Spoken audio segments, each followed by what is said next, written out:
Two events define the mood of the 1976 Bicentennial. Saigon fell in April 1975, ending the Vietnam War in American military defeat, and President Nixon resigned in August 1974, ending Watergate in American democratic survival. The Bicentennial happened at the intersection of failure and resilience. A country that had proven its institutions could survive a criminal president, but had lost confidence in its global role. That intersection is the most historically instructive comparison available to the mood of America's 250th birthday in 2026. On July 4, 2026, the United States turned 250 years old. The Semiquincentennial was the largest national anniversary in American history. Fireworks displays in every major city, a tall ship parade in New York Harbor, a ceremonial rereading of the Declaration of Independence on the steps of Independence Hall in Philadelphia.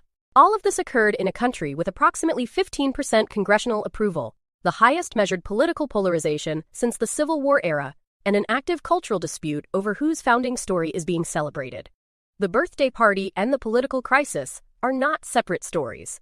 They are the same story, seen from two different angles. The 1976 Bicentennial was organized under President Gerald Ford, the only man ever to serve as both vice president and president without being elected to either office, who had assumed the presidency on the day he pardoned the predecessor, who had appointed him, in a move that cost him the 1976 election. Ford presided over the Bicentennial from the specific position of an appointed president governing a country that had just watched its elected president resign in disgrace. The specific institutional awkwardness of the Bicentennial's political context was not hidden. It was present in every ceremony, every speech, and every attempt to reaffirm the founding principles that the immediately preceding administration had violated. The Bicentennial's specific cultural output is the most instructive dimension of the anniversary for the 2026 comparison. Rather than producing a triumphant celebration of American exceptionalism, the 1976 anniversary produced some of the most critically honest American cultural and historical work of the 20th century. Alex Haley's Roots, Tracing African American Heritage Through Slavery, was published in 1976 and became the most read nonfiction work in American publishing history.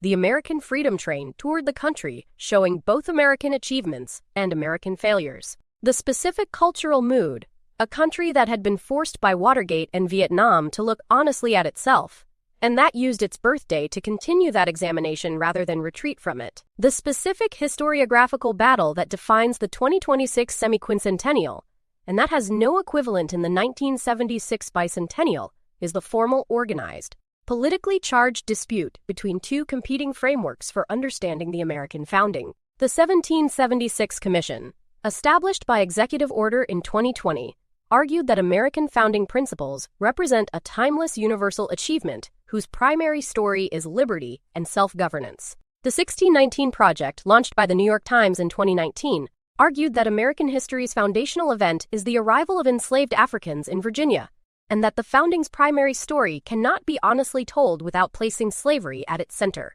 Both frameworks claim to be the correct reading of American history. Both have serious scholarly defenders. Both have been adopted as political weapons. The honest historical answer to the founding story dispute is that both frameworks are correct about specific documented facts, and that neither is the complete picture. The Declaration's assertion that all men are created equal was a genuine and radical philosophical claim for its era, one that enslaved people themselves immediately recognized and invoked to argue for their own freedom. As documented in petitions to the Continental Congress, within months of the Declaration's signing, the founding's simultaneous establishment of slavery's constitutional protections, the Three-Fifths Compromise, the Fugitive Slave Clause, the 20-year protection of the slave trade, is equally documented and equally foundational. A country that is honest about its birthday holds both simultaneously. The inability to hold both simultaneously is the specific American 2026 political condition this episode is about. The 1976 Bicentennial occurred at a moment when American global leadership was shaken by Vietnam and Watergate, but still structurally unchallenged. The dollar was the world's reserve currency. NATO was cohesive. American universities were the world's most sought after. And the specific global prestige of the American model remained significant even among those who criticized American policy. The 2026 Semiquincentennial occurs at a fundamentally different moment of international positioning. The petrodollar's dominance is being actively challenged. NATO's cohesion has been explicitly questioned by the American president. International student enrollment in American universities has declined significantly, and allied governments have spent multiple years publicly assessing whether American institutional stability can be relied upon in the way it historically was. The specific international dimension that the 1976 Bicentennial did not face, and the 2026 Semiquincentennial does, is the presence of credible alternative models competing for international legitimacy in ways that were not available in 1976's bipolar world. The Soviet Union's model was systemically unattractive to most of the world's population. In 2026, China's specific model of authoritarian state capitalism has achieved sufficient development results. However contested their distribution, and however repressive their political architecture, that they represent a genuine ideological and developmental alternative in ways the Soviet model did not. America's birthday at 250 is also the moment at which the American democratic model's global persuasiveness is most actively being tested since the Cold War. The Declaration of Independence's specific historical achievement, separated from its mythology, is the most radical political document produced by the Enlightenment.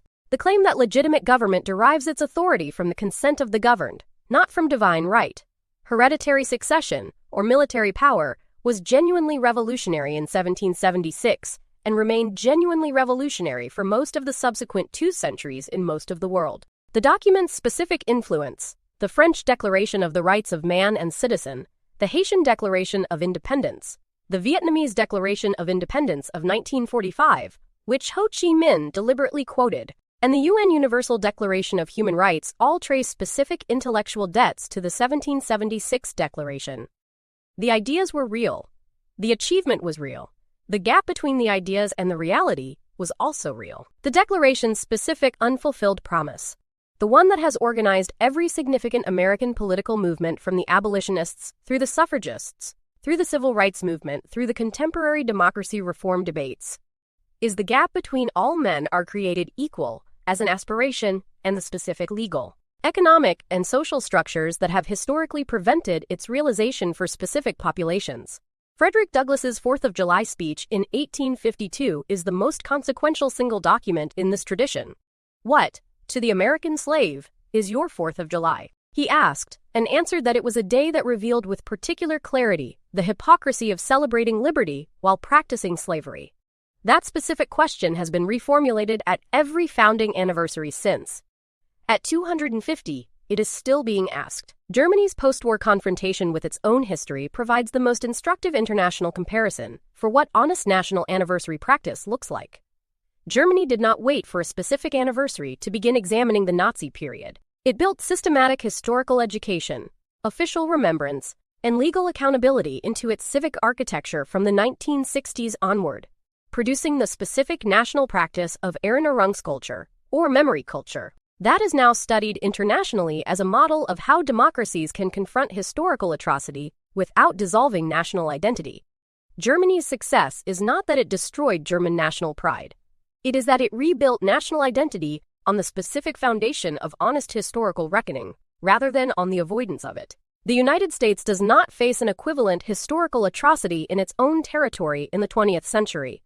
It does face the specific unfinished reckoning with slavery and its consequences that Erinnerungskultur points toward. South Africa's Truth and Reconciliation Commission, established in 1995 following the end of apartheid, is the second most instructive international comparison for what honest founding moment reckoning looks like. The TRC's specific mechanism, documented testimony, public acknowledgement, conditional amnesty for perpetrators who fully disclosed their actions, and reparations for victims, a specific institutional framework for holding the contradiction between a nation's stated values and its historical conduct simultaneously, without requiring either amnesia or national dissolution. The TRC's specific lesson for the American 2026 context. The choice is not between celebrating a founding and reckoning with its contradictions.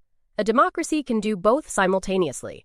The specific institutional mechanism for doing both simultaneously is what American political culture has not yet built at equivalent scale. 250 years is the specific duration across which the United States has made demonstrable, documented, and consequential progress toward the founding aspirations that were not met in 1776. Slavery was abolished. Women received the vote. The Civil Rights Act was passed. The Americans with Disabilities Act expanded the definition of equal citizenship. Same-sex marriage was recognized by the Supreme Court. Each of these expansions of the founding promise required extraordinary political struggle, significant human suffering, and in some cases, armed conflict. None of them was inevitable. All of them happened. The arc of American history is not a straight line toward justice. It bends, reverses, and bends again. But 250 years of evidence shows that the founding aspiration has functioned as a genuine standard that movements for equality have successfully invoked to expand the circle of inclusion.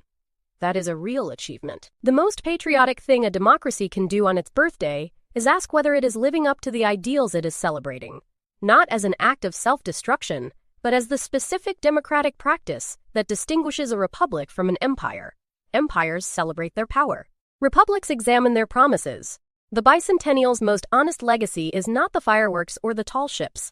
It is the specific cultural moment of a country using its birthday to ask hard questions about Vietnam, about Watergate, about race, and about inequality, and not resolving those questions but refusing to stop asking them. The Semiquincentennial's most patriotic outcome would be the same, not a resolution of the founding story dispute, not a consensus on which narrative is primary, but the specific democratic practice of continuing to ask the question, honestly, without demanding that one answer silence all others. At 250 years, America is a country that has genuinely achieved extraordinary things, and that has genuinely failed to fully live up to its own stated principles.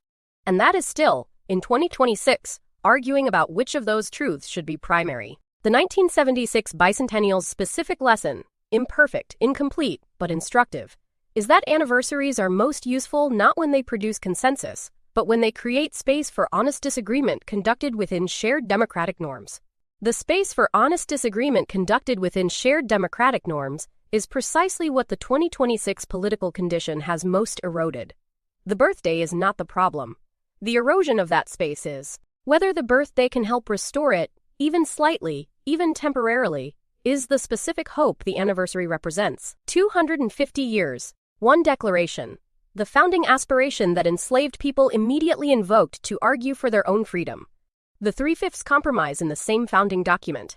Alex Haley's Roots published in 1976. Ford pardoning Nixon and then presiding over the Bicentennial. Germany's Erinnerung sculpture and South Africa's TRC and the American institutional equivalent still being built. Frederick Douglass's question, still being asked. Ho Chi Minh quoting Jefferson in Hanoi in 1945. The 1776 Commission and the 1619 Project in the same school system. The fireworks over the Capitol and the Congressional approval rating at 15%. The arc that bends and reverses and bends again, and has bent net toward inclusion across 250 documented years. Happy birthday, America! The most patriotic gift you can give yourself is the honest examination of whether you are living up to what you are celebrating. History in Progress exists to help with exactly that. Subscribe to the channel and turn on notifications, because the story doesn't end here, it evolves. 250 years in, the founding question is still open. The examination continues.